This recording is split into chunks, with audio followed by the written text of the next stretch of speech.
原神发了个7分多钟的桑多涅动画短片，这个短片很有意思，因为桑多涅的故事背后是一个非常经典的叙事母题，从普罗米修斯到弗兰肯斯坦，再到后来阿西莫夫的作品，众多西方神话和科幻故事反复的在讲这个母题，但原神的写法非常独特。我不敢说原神写的比上面那些都要好，但原神为这个母题选了个非常有趣的答案。大家好，这里是蒙达里安，今天我们聊聊桑多涅以及整个提瓦特的叙事母题。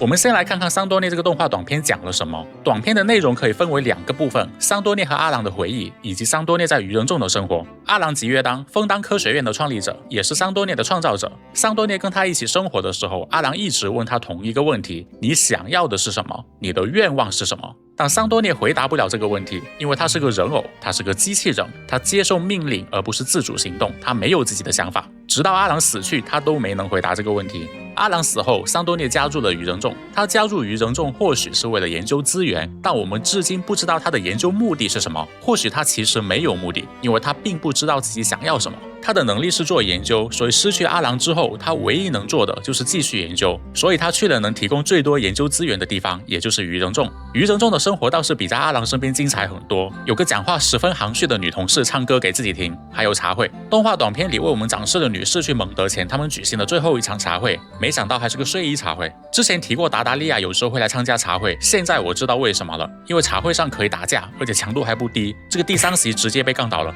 但哪怕愚人众的生活如此精彩，桑多涅似乎一直很不开心。他开会时会走神，会回想起跟阿郎生活的日子。除了怀念阿郎之外，我觉得桑多涅更多的是迷茫。他没能回答阿郎的问题，他没能找到自己想要的。阿郎这个问题为什么如此重要？因为它是桑多涅故事的叙事核心。你会发现，不止桑多涅，整个提瓦特的机器人、人偶、人造人全都在践行同一个主题，那就是放下造物主对他们的愿望，找到属于自己的道路。伞兵作为雷神之心的容器而生，最终在须弥找到了自己的道路。伊涅弗作为复仇的工具而生，最终在罗德卡莱的工坊里找到了家。阿贝多是莱因多特追求炼金术的产物，最终他留在了蒙德。在贝里剧情里，莱因多特交给阿贝多一个非常重大的课题，寻找世界的真相。听者还以为莱因多特要放个大的出来，结果答案是让阿贝多寻找自己的生活。但其实对于一个被创造的人来讲，最重要的课题就是摆脱造物主的设计，去找到真正属于自己的生活。这其实是个非常经典的叙事母题，不是原神发明的，但原神的写法很独特。要理解这种独特性，我们需要先了解这个母题。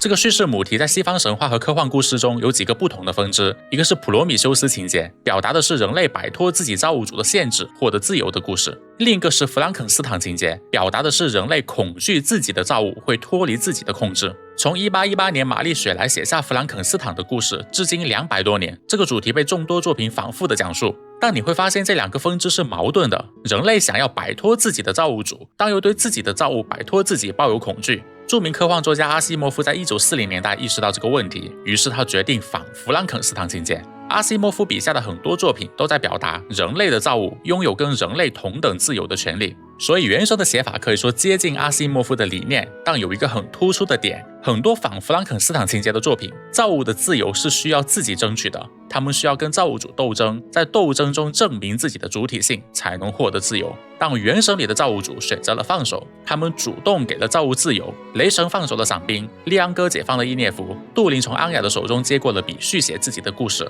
原神里的造物不需要向谁证明什么才能获得自由，他们生而自由，这是原神最大的特点。桑多涅的故事也是如此。阿郎造桑多涅时参考了自己妹妹的形象，所以桑多涅身上其实带着部分阿郎对妹妹的感情投射，但阿郎后面也放下了，他希望桑多涅能有自己的愿望，他主动给了桑多涅自由。所以下个版本桑多涅大概率回到枫丹，应该会有很多水仙十字相关的剧情，但核心主题是告别过去，告别自己的造物主。其实有一个很有意思的地方，提瓦特不是所有造物主都在放手，有一个例外，天理。天理就是一个巨大的弗兰肯斯坦情节叙事，天理惧怕自己的造物，他写死了提瓦特所有生灵的命运，并且任何人不得窥探高天之上的秘密。所以整个提瓦特的叙事母题其实是反弗兰肯斯坦情节，向弗兰肯斯坦情节发起挑战。最终我们要么说服，要么打服天理，让天理放下恐惧，让提瓦特的生灵获得真正的自由。但你知道更有意思的是什么吗？空月之歌第一个故事讲的是一个机器人